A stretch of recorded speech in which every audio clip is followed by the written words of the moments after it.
एक घटिया सा 2 कौड़ी का प्रोग्राम आता है बिग बॉस। उस प्रोग्राम के अंदर किसी एजेंडे के तहत ब्राह्मण लड़कियों को दिखाया गया है और कश्मीर के मुसलमान लड़कों को एक ऐसी अवस्था में दिखाया गया है जो सार्वजनिक तौर पे आप उस प्रोग्राम में देख सकते हैं, लेकिन मैं नहीं कह सकता। किसी एजेंडे के तहत जो काम बॉलीवुड ने शुरू किया था, जिस एजेंडे के तहत गुलशन कुमार की हत्या हुई थी, जिस एजेंडे के तहत हिंदुस्तान की फिल्मों से मंदिर भजन गायब हुए और मौला रे मौला शुरू हो गया, जिस एजेंडे के तहत हर कैरेक्टर में लड़की हिंदू है और लड़का मुसलमान है, हर एजेंडे के तहत इस्लाम को ग्लोरीफाई करने की कोशिश की जा रही है और हिंदुओं को कास्ट और गंदी गंदे तमाम जो चीजें, जो पाखंड है, उसको ऐसे दर्शाया जा रहा है कि देखो हिंदू धर्म में कितनी खराबियां हैं। उसी एजेंडे के तहत देश जागृत हुआ है और लोगों ने कंप्लेन करना शुरू कर दी है। एक घटिया सा 2 कौड़ी का प्रोग्राम आता है बिग बॉस। उस प्रोग्राम के अंदर किसी एजेंडे के तहत ब्राह्मण लड़कियों को दिखाया गया है और कश्मीर के मुसलमान लड़कों को एक ऐसी अवस्था में दिखाया गया है जो सार्वजनिक तौर पे आप उस प्रोग्राम में देख सकते हैं, लेकिन मैं नहीं कह सकता। एक एजेंडे के तहत यह किया जा रहा है ताकि इस देश के सनातन संस्कृति की भोली भाली लड़कियों को पहले बॉलीवुड के नाम पर खेल किया गया और अब ये बिग बॉस नाम के टाइप के प्रोग्राम जो चलते हैं बाजारू, उसके तहत किया जा रहा है। मैं ये नहीं कहता कि कोई प्रोग्राम आपकी संस्कृति को कमजोर कर देगा, लेकिन इस पे आपका रिएक्शन आना चाहिए, क्योंकि कुछ लोगों ने यह मान लिया है कि धीरे धीरे धीरे धीरे वो सब करो जिससे कुछ चीजें ग्लोरीफाइड लगें और उनको चलते रहना चाहिए। फिल्मों का एजेंडा मैंने खूब देखा है। एक साहब अथीस्ट हैं, कहते हैं मैं धर्म को नहीं मानता, लेकिन उन्होंने जितनी कहानियां लिखी हैं उस कहानियों का सबसे बड़ा कैरेक्टर है अमिताभ बच्चन। वो खुद अथीस्ट हैं, लेकिन उनकी कहानी में अमिताभ बच्चन मंदिर में जाके कहता है कि तुम खुश तो बहुत हुए होगे, आज तुम्हारी मैं देहरी पे माथा टेकने आया हूं।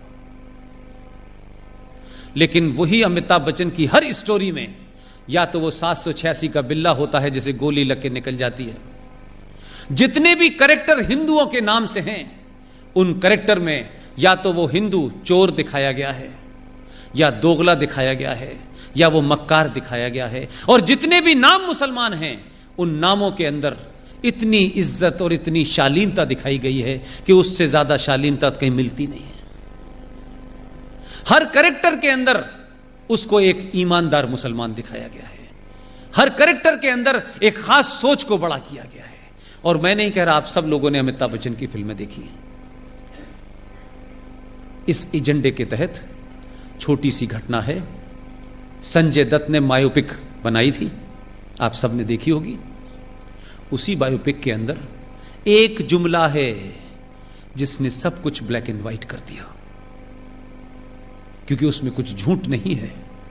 संजय दत्त के पिताजी सुनील दत्त ने जब नरगिस से शादी करने का प्रपोजल रखा, आप जानते हैं उस वक्त के मुंबई का माफिया डॉन हाजी मस्तान ने फोन किया सुनील दत्त को और कहा कि तुम्हें किसने कहा है कि नरगिस से शादी करो, और उसको अपने उस अड्डे पे बुलाया। ये सच्ची घटना है। और उसने कहा कि मैं नरगिस को खुश रखूंगा, आप यकीन मानिए।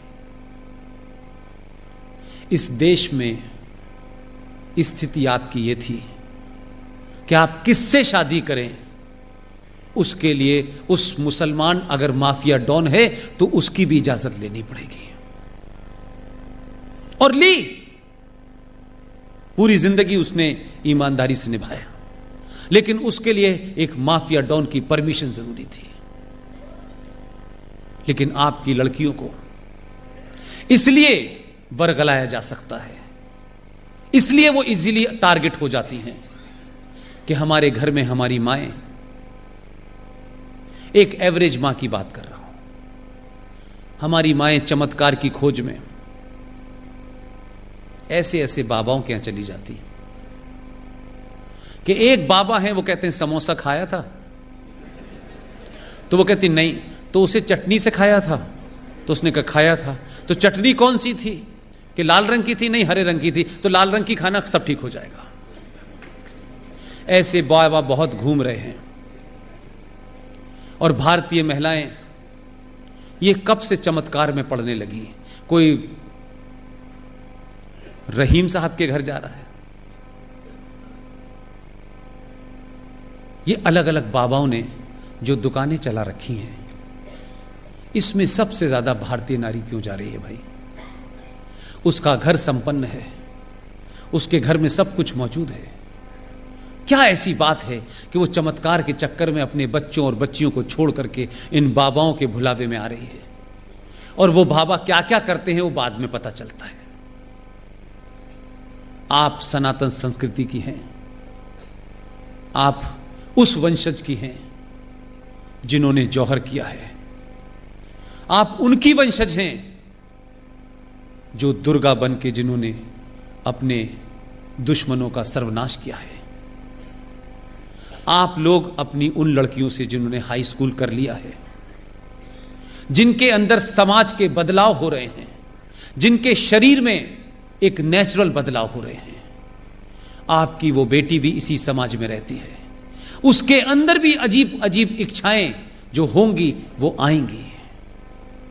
मेहरबानी करके बाबाओं के चंगुल में न जाएं। अपनी 10वीं क्लास की लड़की को अपना दोस्त समझ के उसके मन मस्तिष्क में होने वाले बहुत सारे कौतूहल को शांत करें, उसको बताएं। दोस्त बन के रहेंगी तो वह अपने मन की बहुत बातें आपसे करेगी।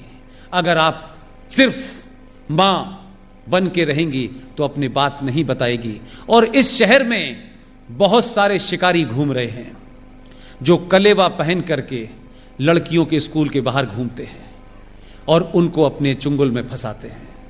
और उसके बाद क्योंकि आपके पास समय नहीं है अपनी बात सुनाने का और सुनने का, वो अपनी बात अपने मन की किसी ऐसे आदमी से कह देती है, किसी भरोसे में कह देती है कि उसको ये पता नहीं चलता है कि मैं धीरे धीरे एक ट्रैप में फंसने जा रही हूं। और जब तक उसे ध्यान आता है तब तक जिंदगी बर्बाद हो चुकी होती है। आप तमाम माएं बहनें अपने उन बच्चों के साथ बैठें, उनसे बात करें। और सोना पहनने का भारतीय नारी को बहुत शौक है। सोना पहन करके सड़क पे चलेंगी, हजारों लुटेरे भूखे नंगे घूम रहे हैं जो आपकी एक सोने की चैन छीनने के चक्कर में आपकी जान जा सकती है। सोना पहन के किसी को नहीं दिखाना है। सोना आपके घर के बुरे वक्त के लिए रखा हो, उसे बक्से में रख दीजिए। कुछ सालों के लिए सिर्फ लोहा पहनिए, समस्याएं सॉल्व हो जाएंगी। आप लोगों ने मुझे इतने धैर्य के साथ सुना, यह रिकॉर्ड है मेरे जीवन में। लेकिन यह रिकॉर्ड उनको मत बताइएगा, पता करा लेंगे कौन आया था भाई, तो थोड़ी तकलीफ हो सकती है मुझे। वो कह रहे थे मैं ही अकेला है, दूसरा पैदा कैसे हो गया है जो रात में भी जगा लेता है लोगों को। लिहाजा राजकोट के लोगों में आपका धन्यवाद करता हूं, दिल से धन्यवाद करता हूं। मुझे सिर्फ यह पता था कि आप राष्ट्रवादी हैं, लेकिन आप इतने बड़े राष्ट्रवादी होंगे ये मुझे नहीं पता था।